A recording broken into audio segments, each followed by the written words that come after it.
Berdasarkan isinya, iklan dikelompokkan menjadi 3 jenis, yaitu iklan pengumuman, atau juga disebut sebagai iklan pemberitahuan. Merupakan iklan yang bertujuan untuk mengumumkan kepada masyarakat tentang suatu informasi, baik perorangan maupun perusahaan. Contohnya adalah iklan duka cita dan iklan reuni alumni sekolah. Berikutnya iklan penawaran atau biasa disebut dengan iklan niaga. Iklan ini bertujuan menawarkan suatu barang atau jasa kepada masyarakat. Dan yang ketiga adalah iklan layanan masyarakat.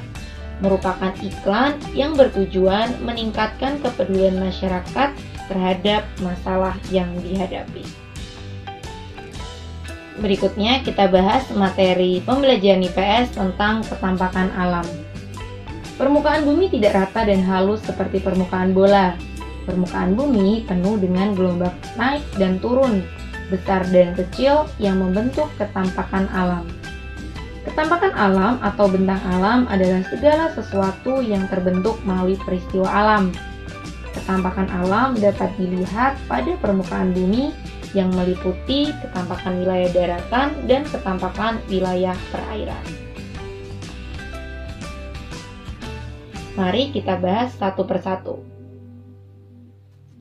Ketampakan alam daratan yang pertama adalah dataran tinggi. Merupakan wilayah dataran yang luas, relatif datar, dan terletak pada ketinggian lebih dari 600 meter di atas permukaan laut.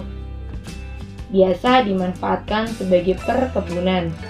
Contoh dataran tinggi adalah dataran tinggi Dieng di Jawa Tengah, dataran tinggi Kerinci di Sumatera Barat, dan dataran tinggi Gayo di Aceh.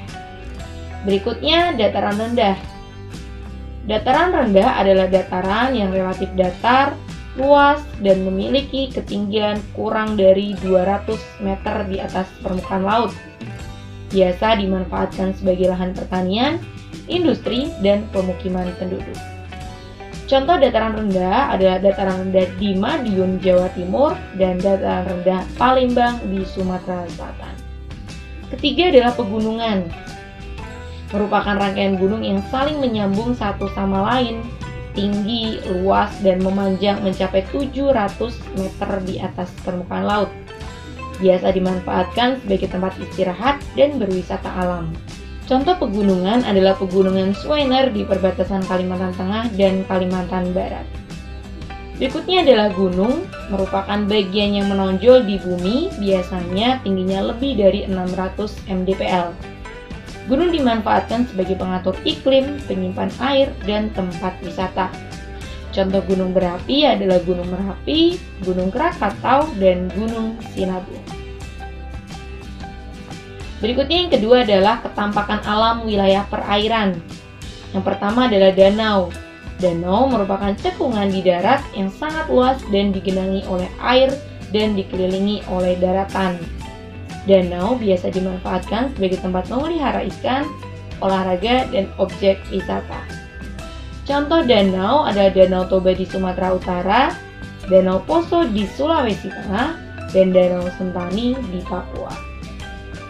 Berikutnya adalah laut. Laut merupakan kumpulan air asin dalam jumlah banyak dan luas yang menggenangi dan membagi daratan, benua, atau pulau. Laut biasa dimanfaatkan sebagai objek wisata, olahraga, dan transportasi. Contoh laut adalah Laut Jawa, Laut Arafuru, dan Laut Flores.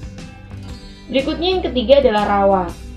Rawa adalah tanah yang digenangi air dan biasanya banyak ditumbuhi oleh tumbuhan air. Rawa biasa dimanfaatkan sebagai objek wisata, olahraga, dan tempat memelihara ikan. Contoh rawa adalah Rawa Pening di Jawa Tengah, Rawa Aupawatumohai di Sulawesi Tenggara, dan Rawa Teripa di Aceh. Kemudian yang keempat adalah teluk. Teluk adalah laut yang menjorok ke daratan dan dibatasi oleh daratan pada ketiga sisinya. Contoh teluk adalah Teluk Jakarta di DKI Jakarta, Teluk Labuan Bajo di Flores, dan Teluk Bayur di Sumatera Barat. Berikutnya, hidup rukun. Hidup rukun adalah hidup saling menghormati dan menyayangi antar sesama manusia. Nah, berikut manfaat dari hidup rukun. Yang pertama, tentu hidup menjadi harmonis. Kemudian, mempererat tali persatuan dan kesatuan. Ketiga, menciptakan rasa tentram, nyaman, dan aman. Dan keempat, menghindari perselisihan sehingga memiliki banyak teman. Nah, berikutnya Ibu Guru akan mengingatkan tentang benda campuran.